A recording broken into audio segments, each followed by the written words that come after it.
I want to talk about something called Bhumisparsha, which, as you may know, it's a particular posture of the Buddha, where the Buddha is sitting cross-legged and his left hand is in his lap, but with his right fingers, see if I can get this on the camera, with his right fingers, he's actually touching the earth, or rather the lotus throne he's sitting on, which represents the earth here. Have you seen pictures like that before? Or usually statues, right? It's very interesting. What does it mean, right?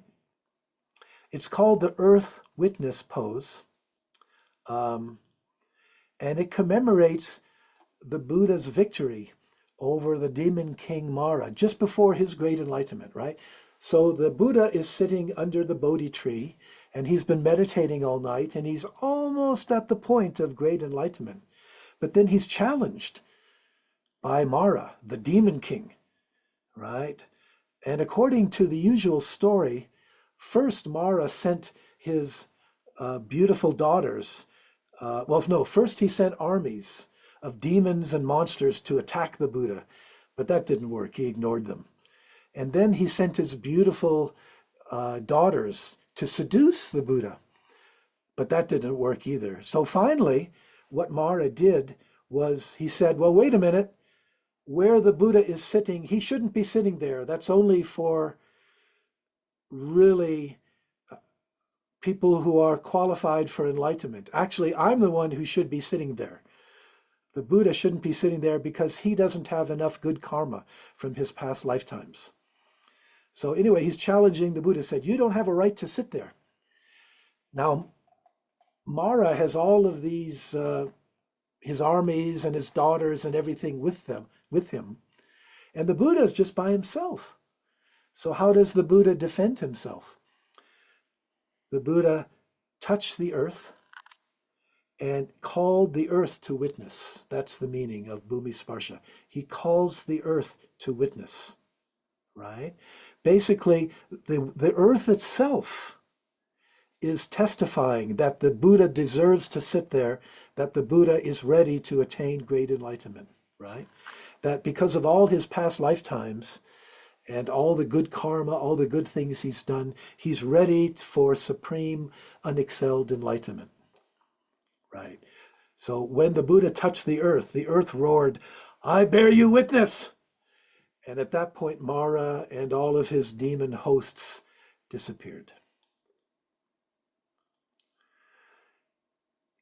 Kind of an interesting story, yeah? But what does it mean? Is it an eco-dharma story?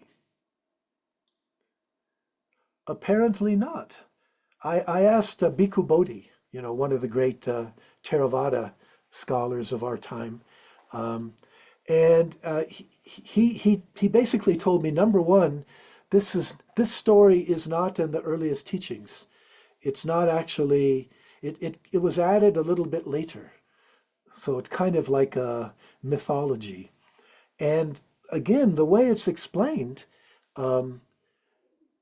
it's that the Buddha had not accumulated enough karma yet to be able to sit there and attain enlightenment. And that's the kind of traditional story. The Buddha touched the earth and the earth said, yes, you're ready, you deserve it. I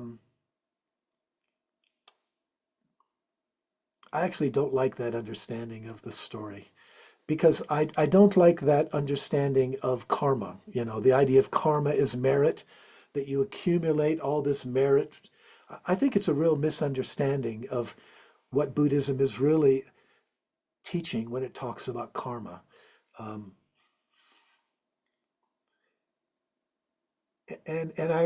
it makes me wonder about the story. I think it's a lovely story. The question is, what is the meaning? And since it's something that's added later, I can't help wondering, what should we do with it? Should we just ignore it? Or can we maybe give it a different meaning? Maybe a meaning that we need today, right? Maybe a meaning that maybe wasn't there before, but maybe we can interpret it more symbolically, more metaphorically, right? What am I getting at here? What I want to emphasize again is how the Buddhist tradition or traditions, they are living, right? It's not set in stone. What's so wonderful about Buddhism is the way it keeps transforming. As we saw, when it goes to a different culture, it adapts its teaching. The important thing is what works. The important thing is what teaching helps people wake up. And so I wonder, can we maybe understand the Bhumisparsha, the earth witness, touching the earth in a different way? There's a Christian theologian, Paul Tillich, who talked about, he called it a theology of correlation. And basically what he means is that what a religion start again, whatever a religion offers, it should correspond to the questions that a culture is asking, right? It's like the religious teaching, if it's going to remain relevant and powerful for us, it has to be relevant to our situation. So we have this question today: how might Buddhism respond to our situation, to the ecological crisis, a now global civilization that seems to be self-destructing, right? So basically what I'm wondering, could we understand that in a different way? Can we reinterpret it more symbolically and offer it as an example of what Christians would call creative theology? Let me try. And then I'll finish the talk with that, and then we can move on to discussion questions, right? So let's go back to the Buddha, and he touches the earth as witness. But when he is touching the earth, what's happening? Well, we can say a human body that's made up of basic elements like carbon, oxygen, hydrogen, calcium, nitrogen, etc., right? All of these basic elements. That human body came in contact with a larger body, the biosphere, composed of much the same elements, right? But it's not just that it came into contact. We need to remember the interdependence of all of the species. For example, and this is just the most obvious one that most of us learn in grade school, right? So when we breathe, what are we doing? We're taking in oxygen and we're breathing out carbon dioxide. And of course, trees and other plants are doing the opposite. They're taking in the carbon dioxide and expelling the oxygen. Well, then where does my body end? If our bodies are symbiotic like that, if they depend on each other, what does that mean? In what sense can we think of ourselves as separate? And of course, this is the basic Buddhist principle of interdependence, right? As Dogen said, from that perspective, we can say, yeah, the whole earth is our body. So you could say, too, when the Buddha touches the earth, you can say he is stroking, he is touching his own body. The small body is touching the bigger part of the body. It's one body, but the small part is touching the big part. And can we say the big part is touching the small part, right?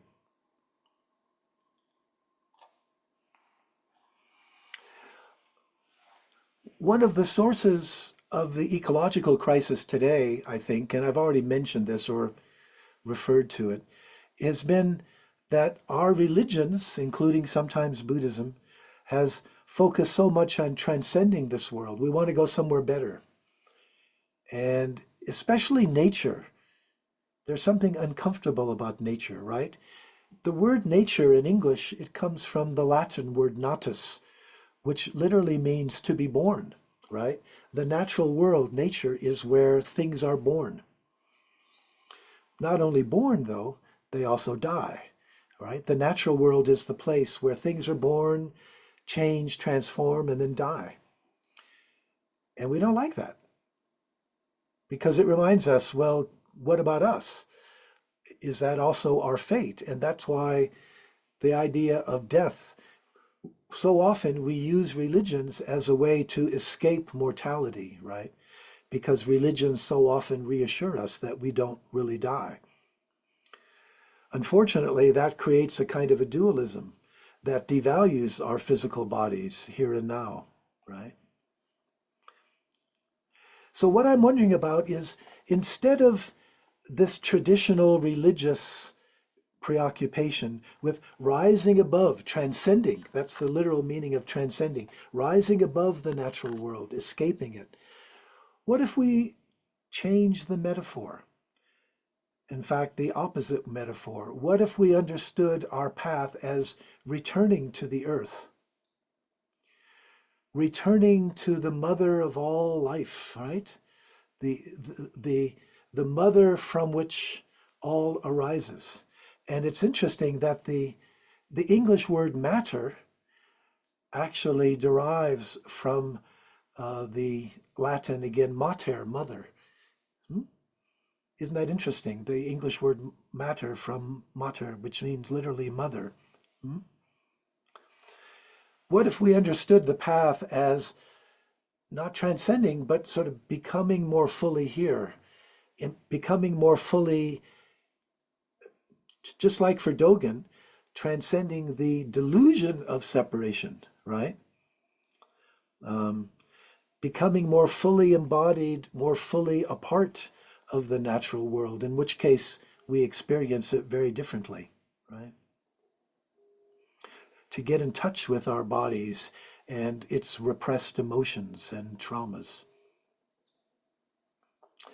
I really like that alternative metaphor about, because our usual, you can say, so much of our problem is the feeling we're separate, we're better, we're different, we deserve a different fate. We kind of hold back. But what really happens if we can forget ourselves and realize that the whole earth is our body? And I want to push the story to end, to conclude. I want to push this story a little bit further, the Bhumisparsha, where the Buddha touches the earth, right? There's an old problem in Buddhism that goes something like this. If there's no self, right, this is the anatta teaching, if there's really no separate self, then who is it or what is it that becomes enlightened? If enlightenment is letting go of the sense of self, well, who's enlightened? Can we say that maybe it is the earth itself that's waking up when someone becomes enlightened? Is that why the earth roared when Shakyamuni or Gautama appealed to it? In other words, what I'm really suggesting or offering here, can we understand this wonderful story touching the earth as the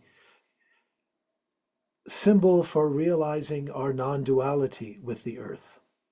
And you remember, even what we know about evolution and biology, right?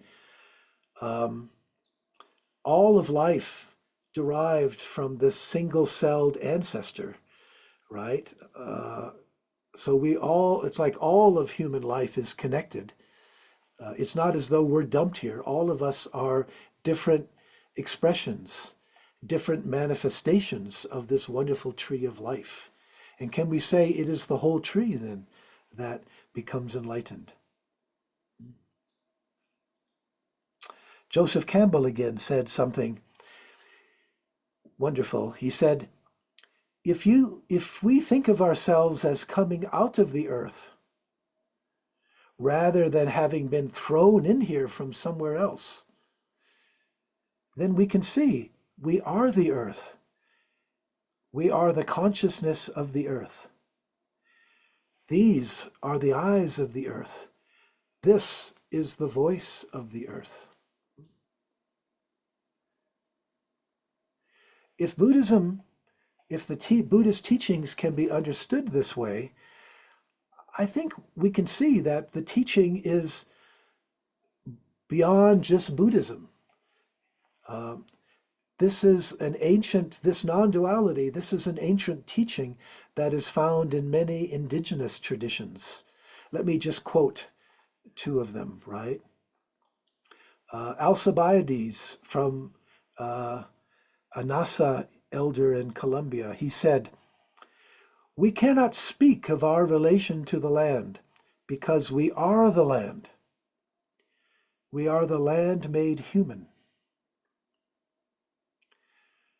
They have tried to turn us into persons, but we have chosen to remain natural as part of the earth." Wow. And in my own country, there's a Navajo song. "It is lovely indeed, it is lovely indeed. I am the spirit within the earth. The feet of the earth are my feet. The legs of the earth are my legs. The bodily strength of the earth is my strength. The thoughts of the earth are my thoughts. The voice of the earth is my voice. All that belongs to the earth belongs to me. All that surrounds the earth surrounds me. I am the sacred words of the earth.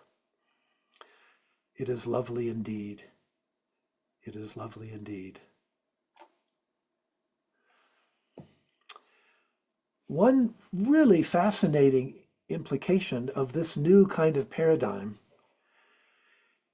is that maybe we can understand evolution in the broad sense, the whole evolutionary process, over 1 billion years of transformation. Can we understand the whole evolutionary process as the creative groping or the emerging of a self-organizing earth that is becoming more self-aware? Thomas Berry and Brian Swim, they have a book called The Universe Story, and they put it really poetically. They say, quote, "The eye that searches the Milky Way galaxy is itself an eye shaped by the Milky Way. The mind that searches for contact with the Milky Way is the very mind of the Milky Way galaxy itself in search of its inner depths." Right? It's like when we go out late some starlit night and we see the Milky Way and we wonder what's it all about, right? Well, guess what? Our star, our Earth, our biosphere, we are part of the Milky Way. Our species, you and I, we are part of the Milky Way. We are the Milky Way. We are an embodiment and manifestation of the Milky Way itself, wondering, what is it all about? That's a wonderful thing to feel. Yeah.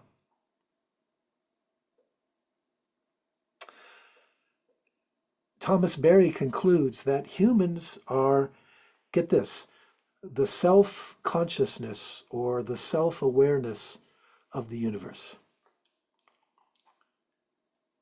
He says, by bringing forth the planet Earth, its forms and human intelligence, the universe has found, as far as we know, its deepest manifestation, right?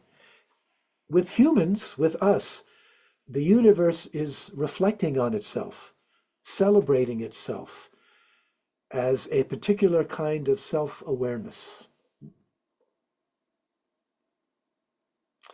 To awaken in this case is to realize I, right, David or Bruna or Leah, right, none of us is inside the body looking out through the eyes at a world that is separate from us.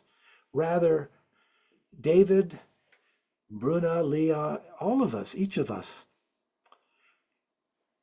is what the whole universe, our bigger body, is doing right here and now. You know, one of the countless ways in this totality is expressing itself.